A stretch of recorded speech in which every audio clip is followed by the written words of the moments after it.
ৰাজবংশীয়ে আৰু এটি বছৰ পুৰে সমাধান কৰিছে আমাৰ সভাপতি বাবুৰাম বৰদলৈ আৰু তেখেতক সম্বৰ্ধনা পত্ৰৰে এখন আগবঢ়াবলৈ মই অনুৰোধ কৰিছোঁ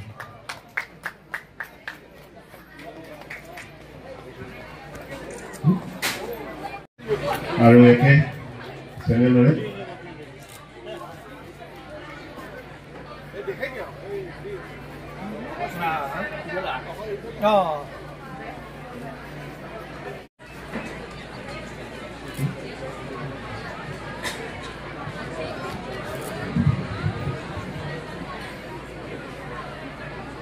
তেখেতে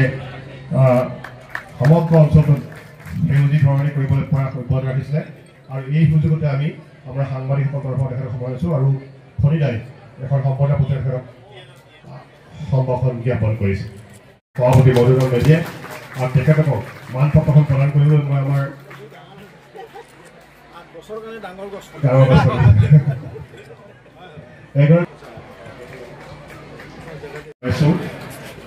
আজি এই পবিত্ৰ মুহূৰ্তত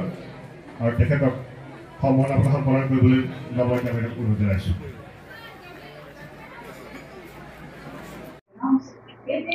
নিশ্চিতভাৱে অসমৰ সাংবাদিকসকলৰ ন্যায্যপ্ৰাপ্তিৰ অধিকাৰৰ হকে মাত মাতি অহা অসম বাৰ্তাজীৱী সংঘৰ আজি 51 সংখ্যক প্ৰতিষ্ঠা দিৱস আৰু এই দিৱসটো আমি তামোলপুৰ জিলা সমিতিৰ উদ্যোগত গোৰেশ্বৰৰ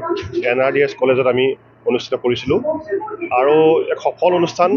আৰু এই অনুষ্ঠানত অসমৰ বিশিষ্ট চিন্তাবিদ লেখক ঋষিকেশ গোস্বামী মহাশয় উপস্থিত আছিলে বিশিষ্ট লেখক পুলিন কলিতা মহাশয় উপস্থিত আছিলে সৰ্বভাৰতীয় বাৰ্তাজীৱী মহাসংঘৰ উপসভাপতি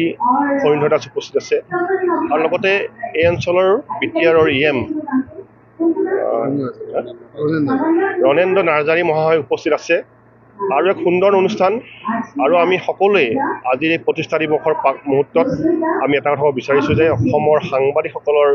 অধিকাৰ সুৰক্ষাৰ হকে অসমৰ সাংবাদিকসকল এক হ'ব লাগিব আৰু আমি চৰকাৰৰ ওচৰত যোৱা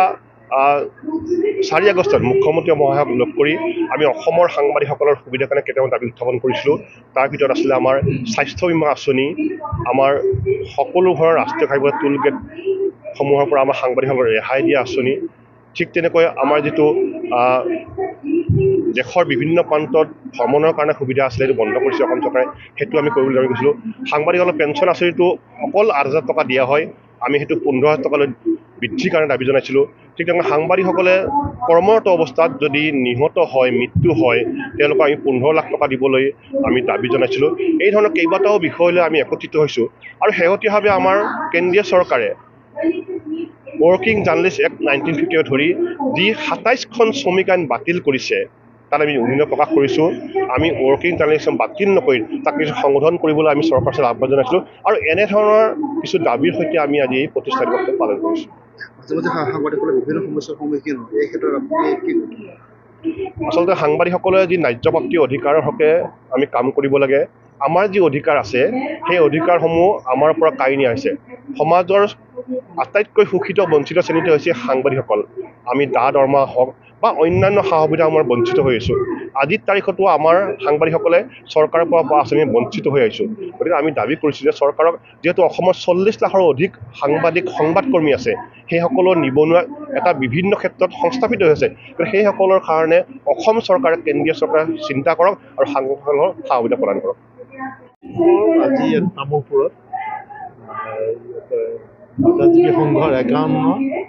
সংখ্যক প্ৰতিষ্ঠা দিৱস তেওঁলোকে উদযাপন কৰিছে গতিকে অসমৰ লগতে ইয়াত তামোলপুৰৰ সাংবাদিক সন্থাৰ সহযোগত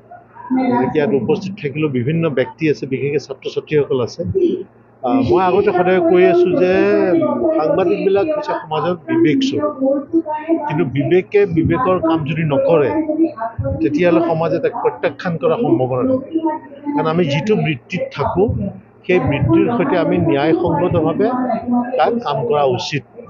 গতিকে বিবেকে মানুহক সকীয়াই থাকে আৰু যদি সেই সকীয়নি বিবেকৰ আমি নুশুনো তেতিয়াহ'লে বিবেকে পিছত আমাক শাস্তি দিয়ে গতিকে মই আশা কৰোঁ যে অসমৰ সাংবাদিকসকলে অসমত এটা কুসংস্কাৰ অন্ধবিশ্বাস অন্যায় দুৰ্নীতিৰ বিৰুদ্ধে মাত মাতি যাব অদূৰ ভৱিষ্যতেও সেই আশা কৰিছোঁ আৰু সেই কথাকে কৈছোঁ তাৰ উপৰি ইয়াত যিটো কলেজৰ ছাত্ৰ ছাত্ৰীসকল আছিল তেওঁলোকে কেনেকৈ এক ইতিবাচক জীৱন গঢ়ি তুলিব পাৰে আৰু কুসংস্কৃতিৰ প্ৰভাৱত নপৰে সেই সম্পৰ্কে মই কৈছোঁ। আৰু মই ইয়াত নিমন্ত্ৰণ কৰাৰ কাৰণে মধুসূদন মেধি ডাঙৰীয়া আৰু আমাৰ মুকুট ৰঞ্জন শৰ্মা ডাঙৰীয়াকে ধৰি সদৌ অসম বাৰ্তাজীৱী সংঘৰ সমূহ কাৰ্যকৰ্তাক মই ধন্যবাদ দিছোঁ। কাৰণ সাংবাদিকসকলে যথেষ্ট কষ্ট স্বীকাৰ কৰি তেওঁলোকে বিভিন্ন ঠাইৰ পৰা বাতৰি সংগ্ৰহ কৰি তেওঁলোকে জীৱনৰ ভয় ভাবুকি নেওচি মানুহৰ আগত সেইবিলাক দাঙি ধৰে।